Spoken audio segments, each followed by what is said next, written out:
Hey guys, want to give you a little video of Lady. This is going to be a little bit of a simple video, but it's very powerful. So what we're working on right now is downstays. We've had some kids out on bikes and people working on their yards and lots of scary stressors for her. We're keeping distance, but we are working a little bit on just like processing. So there's periods, where we work on heel and we just walk and we process through emotion, and that's really great. And really there's a ton of importance for just walking and processing. And then there's times when we ask her just to process by being still. Lady, down. Good girl. And the reason why I'm having her down is this is the most vulnerable position she could be in. And to get over fears, there has to be some kind of vulnerability.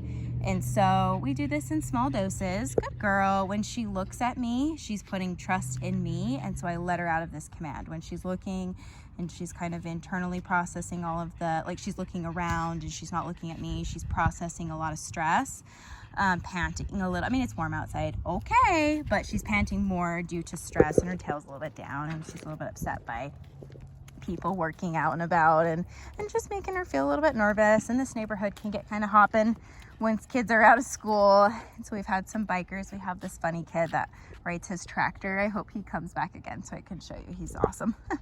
Sometimes I'll just be like, hey, can you just like ride your tractor back and forth? It's not weird. I'm just training dogs.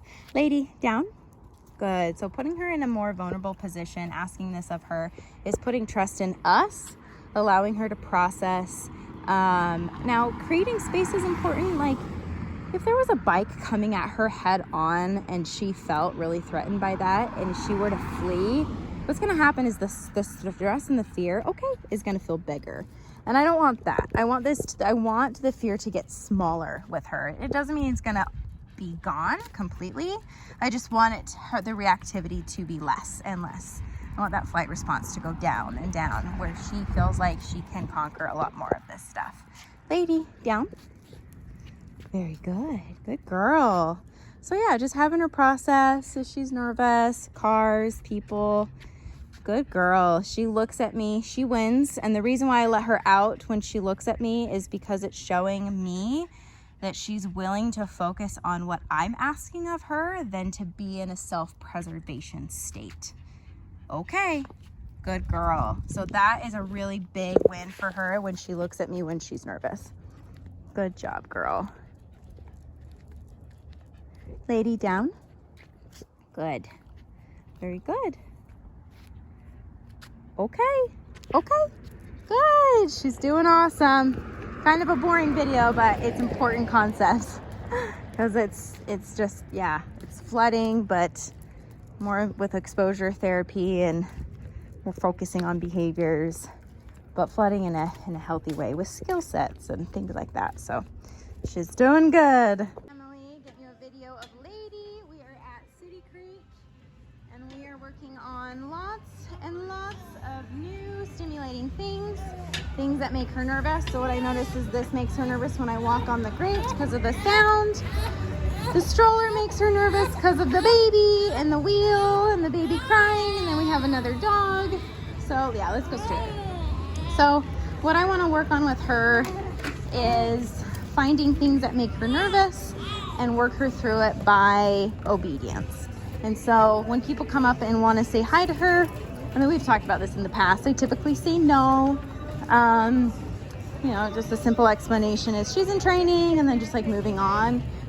Because if I were to have somebody pet her, then that fear would grow substantially, because now she's like, okay, this person that I'm scared of is coming up to say hi to me. So I know that she kind of makes those funny noises when somebody approaches you.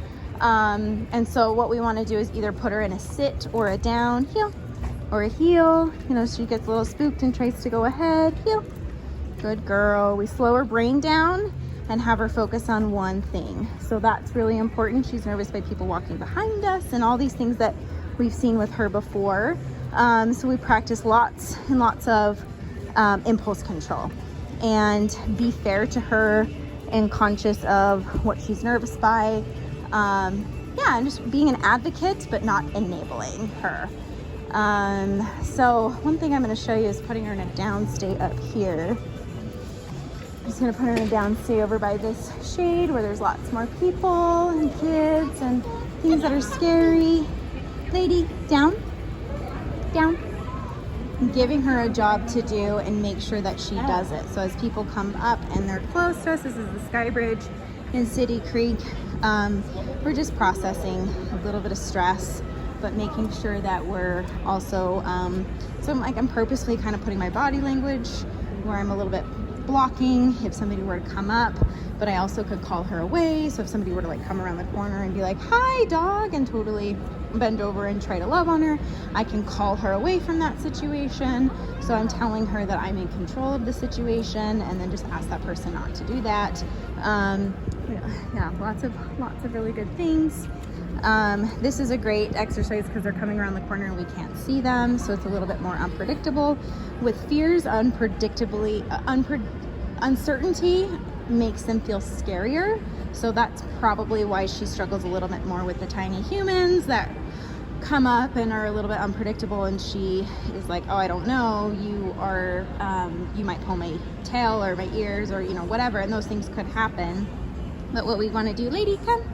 Good, perfect example right there. A little bit too close. Lady, down, down.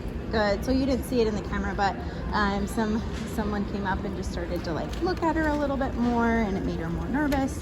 So calling her out of that puts me in control. And instead of her making a decision, I'm changing behavior to more of an obedience tone versus, hey, linger in that stress and then maybe growl. I don't want her to do that. I haven't seen her growl, but I'm sure that it's there where she's like, oh my gosh, like you're coming up and it's really weird. So other things I can do is become a little bit more unpredictable in my healing exercise so that we desensitize her to the environment around us. So great opportunity right here to work. Lady, heel. What I'm going to do is directional changes, heel, making sure that she's paying attention to me, not hiding behind me, coming next to me. Good girl. Paying attention to my leg. I'm looking at her collar here. The moment that it leaves, I change directions. If it doesn't leave, but I feel like she's not paying attention, I leave, heel. Good girl. And have her heel with me. Okay, I'm pressing the button when she's out of position. Good girl. Lady, down, and then back into a down. So I'm working on structured motion and structured stillness. So really, really good things for her. Good job, Lady Pants. You did good. Good girl.